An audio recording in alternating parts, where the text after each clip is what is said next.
जय श्री राधे कृष्ण। आप सभी का हमारे YouTube चैनल पे बहुत बहुत स्वागत है।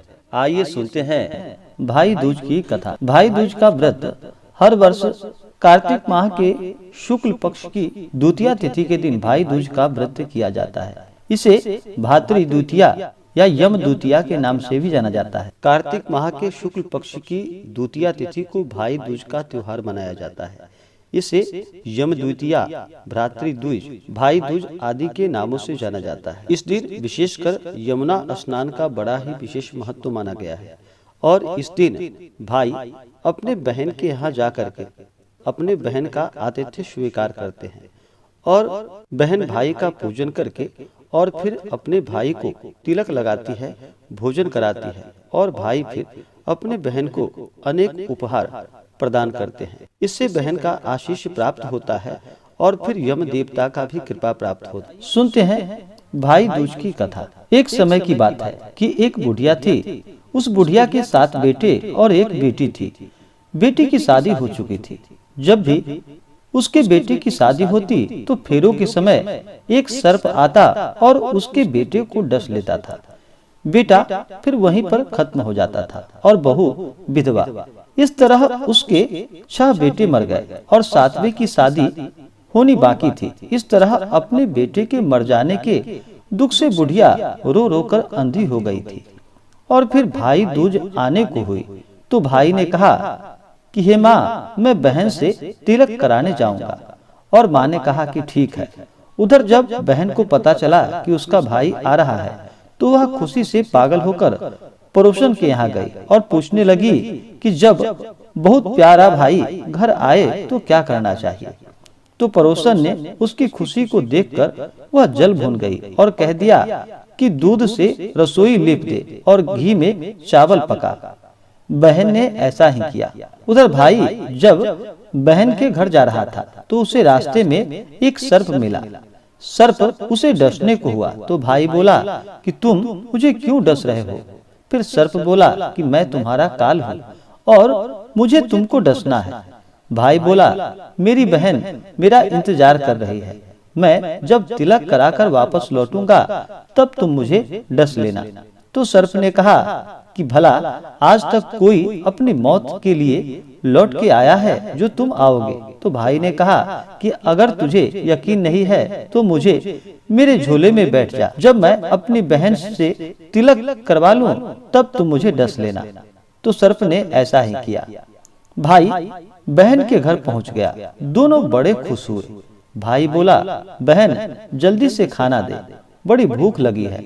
बहन क्या करे, न तो दूध की रसोई सूखे और न ही घी में चावल पके। भाई ने पूछा, बहन इतनी देर क्यों लग रही है, तू क्या पका रही है। तब बहन ने बताया कि मैंने ऐसा किया है। तो भाई बोला कि पगली, कहीं घी में भी चावल पके हैं या दूध से कोई रसोई लिपता है। एक काम कर, गोबर से रसोई को लीप और दूध में चावल पका। फिर बहन ने ऐसा ही किया और खाना खाने के बाद भाई को बहुत जोरों की नींद आने लगी। इतने में बहन के बच्चे आ गए और बोले कि मामा मामा, हमारे लिए तुम क्या लाए हो। भाई बोला कि मैं तो कुछ भी नहीं लाया। बच्चों ने वह झोला ले लिया जिसमें सर्प था। जैसे ही उसे खोला उसमें से हीरे का हार निकला। बहन ने कहा, भैया तूने मुझे बताया नहीं कि तू मेरे लिए इतना सुंदर उपहार लाए हो। भाई बोला कि बहन तुझे क्या पसंद है, तू तो झोला ले ले, मुझे हार का क्या करना। अगले दिन भाई बोला, अब मुझे जाना है, मेरे लिए खाना रख दे। बहन ने उसके लिए लड्डू बना करके एक डिब्बे में रख दिया। भाई कुछ दूर जाकर थक कर एक पेड़ के नीचे सो गया। उधर बहन के जब बच्चे को भूख लगी तो माँ से कहा कि खाना दे दो। माँ ने कहा कि खाना अभी बनने में देर है। तो बच्चे बोले, जो रखा है वही दे दो। तो वह बोली कि लड्डू बनाने के लिए बाजरा पीसा था, वही बचा पड़ा है, चक्की में जाकर खा ले। बच्चों ने देखा कि चक्की में तो सांप की हड्डियां पड़ी है। यही बात माँ को आकर बताई तो वह बावड़ी सी हो गई और भाई के पीछे भागी। रास्ते भर लोगों से पूछती कि किसी ने मेरा गैल बटोई देखा है, किसी ने मेरा बावड़ा सा भाई देखा है। तब एक ने बताया कि कोई लेटा तो है पेड़ के नीचे, देख ले कहीं वही तो नहीं। भागी भागी पेड़ के नीचे पहुंची, अपने भाई को नींद से उठाया। भैया कहीं तूने मेरे लड्डू तो नहीं खाए? तो भाई बोला, ये ले तेरा लड्डू। नहीं खाए मैंने, ले दे के लड्डू ही तो दिए थे। उसके भी पीछे पीछे आ गई। बहन बोली, नहीं भाई तू झूठ बोल रहा था, जरूर तूने खाया है। अब तो मैं तेरे साथ चलूंगी। भाई बोला, तू न मान रही है तो फिर चल। चलते चलते बहन को जोरों से प्यास लगती है। वह भाई को कहती है कि मुझे पानी पीना है। भाई बोला, मैं यहाँ तेरे लिए पानी कहाँ से लाऊं? दूर कहीं चील उड़ रही है, चली जा वहाँ, शायद तुझे पानी मिल जाए। तब बहन वहाँ गई और पानी पीकर जब लौट रही थी तो रास्ते में देखती है कि एक जगह जमीन में 6 शिलाएं गड़ी हैं और एक बिना गड्ढे की रखी हुई थी। उसने एक बुढ़िया से पूछा कि ये शिलाएं कैसी है? उस बुढ़िया ने बताया कि एक बुढ़िया है, उसके 7 बेटे थे। 6 बेटे के तो शादी के मंडप में ही उसे सर्प ने काट लिया, जिसके कारण वह मर गया। तो उसके नाम की ये शिलाएं जमीन में गड़ी हैं। अभी 7वें की शादी होनी बाकी है, तब उसकी शादी होगी तो वह भी मंडप में ही मर जाएगा। तब यह 7वीं शिला भी जमीन में गड़ जाएगी। यह सुनकर बहन समझ गई कि ये शिलाएं किसी और की नहीं बल्कि उसके भाइयों के नाम की है। उसने उस बुढ़िया से अपने 7वें भाई को बचाने का उपाय पूछा।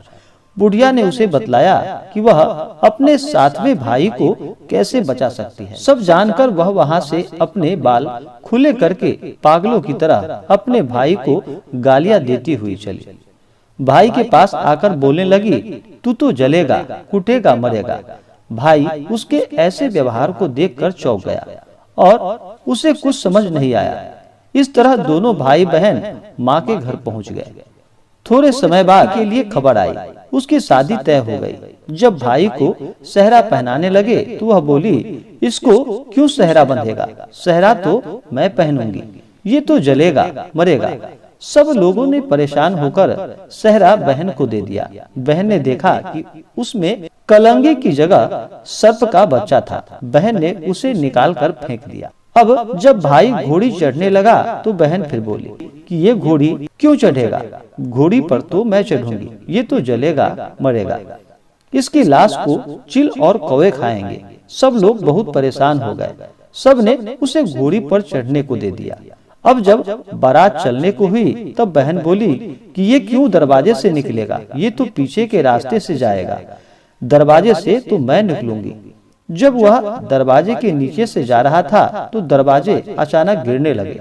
बहन ने एक ईंट उठाकर अपनी चुनरी में रख ली। दरवाजा वहीं की वहीं रुक गया। सब लोगों को बड़ा अचंभा हुआ।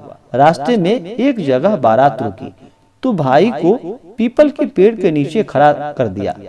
बहन कहने लगी कि ये क्यों छांव में रहेगा? ये तो धूप में खड़ा होगा। छांव में तो मैं खड़ी होऊंगी। जैसे ही वह पेड़ के नीचे खड़ी हुई, पेड़ गिरने लगा। बहन ने एक पत्ता तोड़कर अपनी चुनरी में रख लिया। पेड़ वहीं का वहीं रुक गया। अब तो सबको विश्वास हो गया कि बावली कोई जादू टोना सीख कर आई है, जो बार बार अपने भाई की रक्षा करती है। ऐसा करते करते फेरों का समय आ गया। जब दुल्हन आई तो उसने दुल्हन के कान में कहा कि अब तक तो मैंने तेरे पति को बचा लिया, अब तू ही अपने पति को और साथ ही अपने मरे हुए जेठे को बचा सकती है। फेरों के समय एक नाग आया। वो जैसे ही दूल्हे को डसने लगा तो दुल्हन ने उसे एक लोटे में भरकर ऊपर से प्लेट से बंद कर दिया। थोड़ी देर बाद नागिन लहर लहर करती हुई आई। दुल्हन से बोली, तू मेरा पति छोड़ दे। दुल्हन बोली कि पहले तू मेरे पति को छोड़। नागिन ने कहा कि ठीक है, मैंने तेरे पति को छोड़ा। दुल्हन, ऐसे नहीं, पहले 3 बार बोल। नागिन ने 3 बार बोला। फिर बोली कि अब मेरे पति को छोड़। दुल्हन बोली कि एक मेरे पति से क्या होगा? हंसने बोलने के लिए जेठ भी तो होनी चाहिए, एक जेठ भी छोड़। नागिन ने जेठ के भी प्राण दिए। फिर दुल्हन ने कहा, एक जेठ से लड़ाई हो गई तो एक और जेठ छोड़। वो विदेश चला गया तो तीसरा भी जेठ छोड़।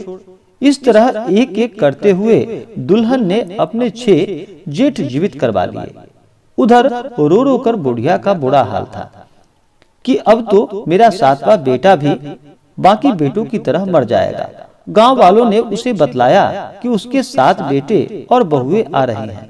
तो बुढ़िया बोली, यह बात सच हो तो मेरी आंखों की रोशनी वापस आ जाए और मेरे सीने से दूध की धार बहने लगे। तो फिर ऐसा ही हुआ। अपने सारे बहू बेटे को देखकर वह बहुत प्रसन्न हुई। बोली कि यह सब तो मेरी बाबली का किया है, कहाँ है मेरी बेटी? सब बहन को ढूंढने लगे। देखा तो वह भूसे की कोठरी में सो रही। जब उसे पता चला कि उसका भाई सही सलामत है तो वह अपने घर को चली। उसके पीछे पीछे सारी लक्ष्मी भी जाने लगी।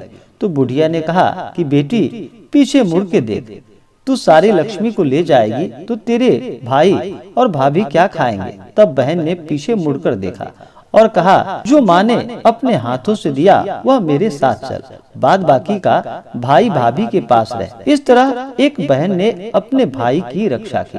इसी प्रकार से जो भी भाई दूज के व्रत में अपने भाई का पूजन करते हैं, तिलक करते हैं, तो उनके भाई की रक्षा होती है और आयु की बढ़ोतरी होती है। तो आशा करता हूँ कि यह जानकारी आपको अच्छा लगा। ऐसे ही ज्ञानवर्धक जानकारियाँ प्राप्त करने के लिए हमारे इस चैनल को लाल बटन दबा करके सब्सक्राइब करें, साथ में बेल आइकन घंटी दबाएं ताकि मेरे वीडियो का नोटिफिकेशन आपके पास सबसे पहले पहुंचे। वीडियो को लाइक और अपने मित्रों तथा दोस्तों के साथ शेयर करें। सुखी रहे और स्वस्थ रहे। जय श्री राधे कृष्ण। धन्यवाद।